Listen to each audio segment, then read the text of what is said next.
Hey there, my fellow bounty hunters, what's going on? Welcome to another episode of RobaFett. How are you guys doing today, huh? Are you doing good? I mean, I'm doing alright, aside from the fact that tons of YouTubers got to have Nintendo Switches early and spoil the fun for the rest of us who are being good and waiting till March 3rd. And I'm not salty about that at all. Nintendo, free Switch, huh? Guess it sucks to be Hip Hop the Robot right about now. Anyway, guys, I wanted to go ahead and do my For Honor review. I've been playing it for the last week. I wanted to wait till I got enough play in so I could have, you know, more of an educated review for you guys, talk about this game. And this game has been really nice to have something to do while I'm waiting for the Switch, and honestly, I have legitimately really been enjoying it. But before we get into the review, don't forget that if you like today's video, what can you do? Well, you can hit that like button. That's pretty much what you do when you like a video. If you're new around here, if you haven't already, don't forget to blast that subscribe button.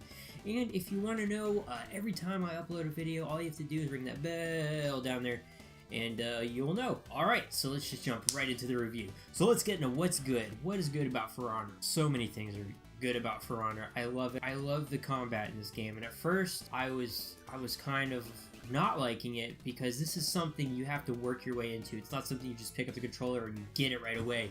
You have to, there's different classes, there's different characters, and you have to really progress through these things. You know, coming from games like Assassin's Creed and stuff, where you have your attack button to counter and all that stuff, you know, this is so much different, so much more complex, and it really feels like you're in I haven't been in a whole lot of sword fights, but if I had to picture what it would be like, it would be something like that. It's very intense, very competitive, it gets those competitive juices flowing. I love the classes, I love the idea of it. Vikings, samurais, knights, my favorite.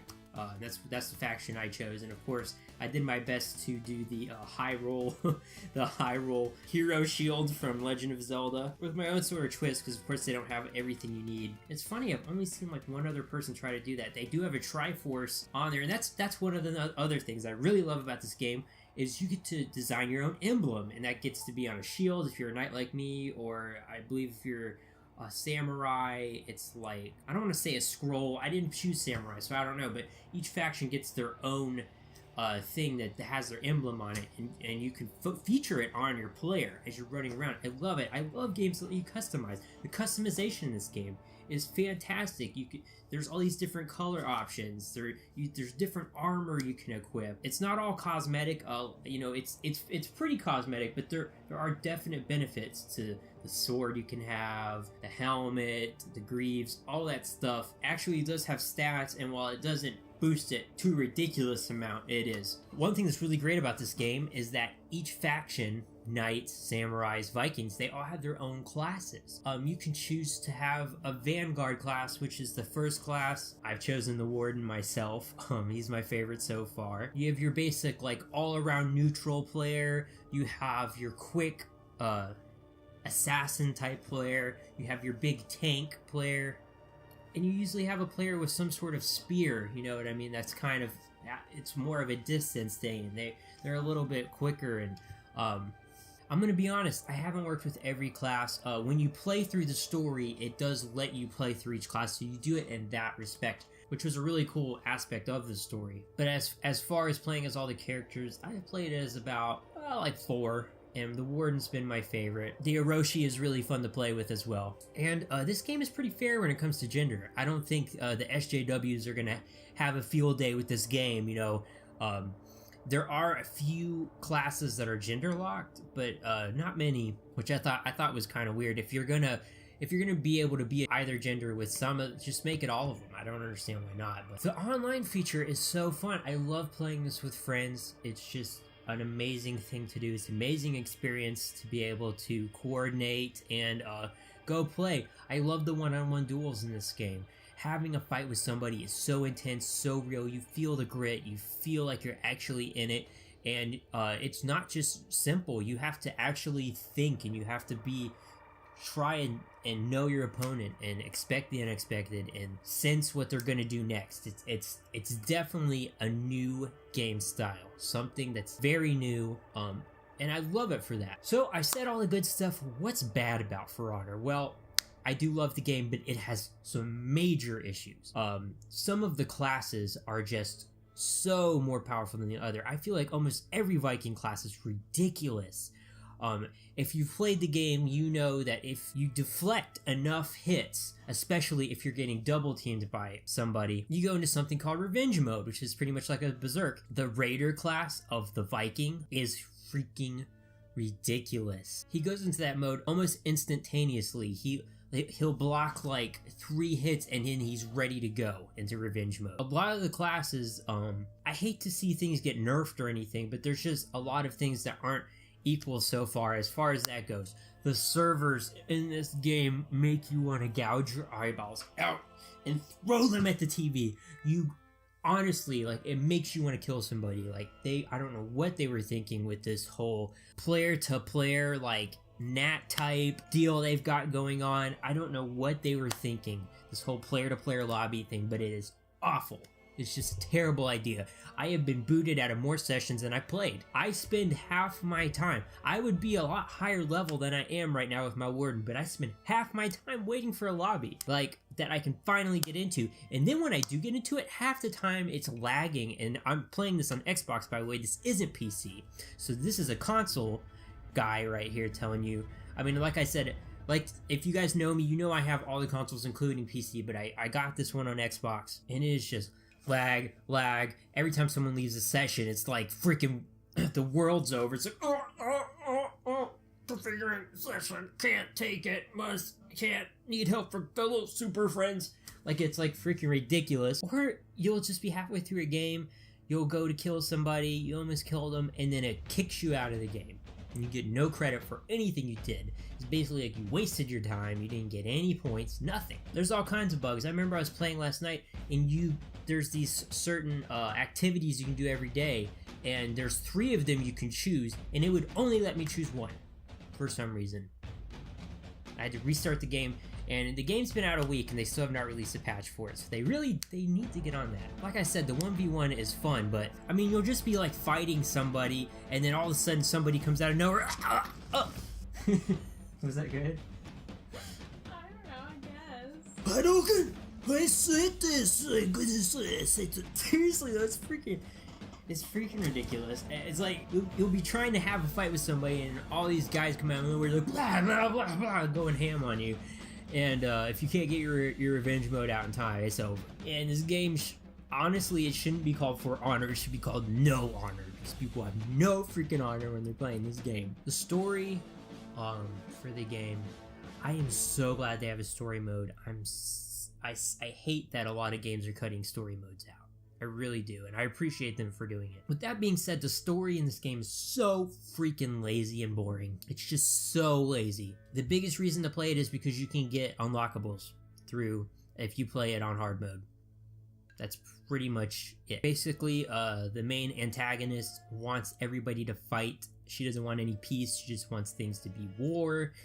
That's it. That's the whole story. At the end of it, you kill her. And this whole game is about who would win, knights, Vikings, samurai, whatever. And I thought at the end you were gonna get to choose which one and then fight on their behalf. But no, you end the last chapter as a samurai, and the samurai character you're playing as defeats the knight character that you're playing as in the first one. And the Viking character you're playing as kind of just pushes out of the fight in the second half of the samurai story. So, yeah, I pretty much think the game makers are saying samurais would win based on the story mode, which is bunk. You know, we can debate about that all you guys want. I'm not saying that, but what I am saying is that it should be up to you, the player, which one you want to win in the story mode, not, well, guys, you know, it's fun to have this question of what if, but it would really be samurais. Like, don't feed me that crap. I believe knights would win. That's what I believe. You know, so let me believe that. You know why I believe it? Because they would. There was also this point in the story where it's like the last mission for the Viking. You're fighting like the main bad guy, and he keeps saying over, it's ingrained in my brain over and over again, You're the Raider.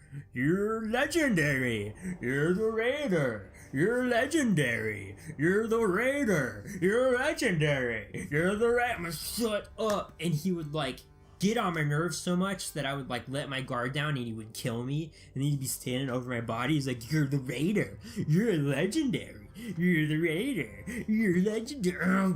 Oh man, I hated that so much. They need to fix that. Like, I don't know if that's a bug in the game or whatnot. That wasn't the only time it happened. There was other fights where like they would keep saying the same stuff over again, but that's the one that really got to me. Computer players in this game are either ridiculous or just flat out stupid. I don't think they realize you can grab them half the time. Other times they counter every single freaking thing you do. So it can be hit or miss having them in a session. I really am hoping that they add more game modes later. We could go into the whole microtransaction DLC crap that they seem to be pushing, but honestly you don't need this stuff. It's just if you're impatient, you can get what they offer you, which is basically it's steel is the currency in the game, and you use it to upgrade armor and get new armor packs and stuff like that. And you could buy it, or you can just grind for it. You can just grind it out. So they give you that option, so I'm not really whining too much. At least they give you the option, like, hey, if you want to throw some cash our way, we'll give you some, you know, whatever. They do make it, however, that you make so little steel from each match that you almost contemplate it. You're like, God, this is taking forever. Maybe I should just... I mean, you could play for hours.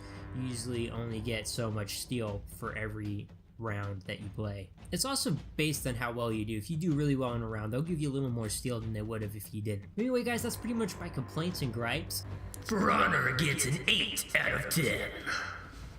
The rumor going around is they have the season pass featured, and if you look at it, there's two figures that aren't really recognizable. You see, you know, most of the characters from the game, and then it looks like maybe a ninja and a Roman soldier or a Spartan or something standing there, and that would be awesome. Hopefully they had all their own classes, but like, I don't know, like, who would be the tank in the ninja class? Would it just be like a really fat ninja? Like, they're just all ninjas and they hope no one would notice. But I'm sure they'll make it work. I would love to see them add some more characters to this besides just the Vikings, like, and the Knights and the Samurais. I want to see more. I want to see more stuff. Throw some pirates in there, whatever. If we're just making crap up, why not? Have like some Indian Braves in this? That would be awesome. But anyway, guys, I want to know what you think of the game down in the comment box below. Have you played it? What are your first impressions? Or have you not played it? Are you still thinking about picking it up? Do you agree with my gripes? Is there stuff I left out? Let me know about all that stuff, all that good stuff, down in the comment box below. Guys, thank you so much for watching. Remember, if you liked the video today, well, what can you do? You can hit that like button. That's pretty much what you do when you like a video. Don't forget to blast that subscribe button if you're new around here, or if you just haven't already. Don't forget, if you want to get notifications every time I put up a video, ring that bell down there. Like I said, keep those Punisher hats on. Woo! And I'll see you later.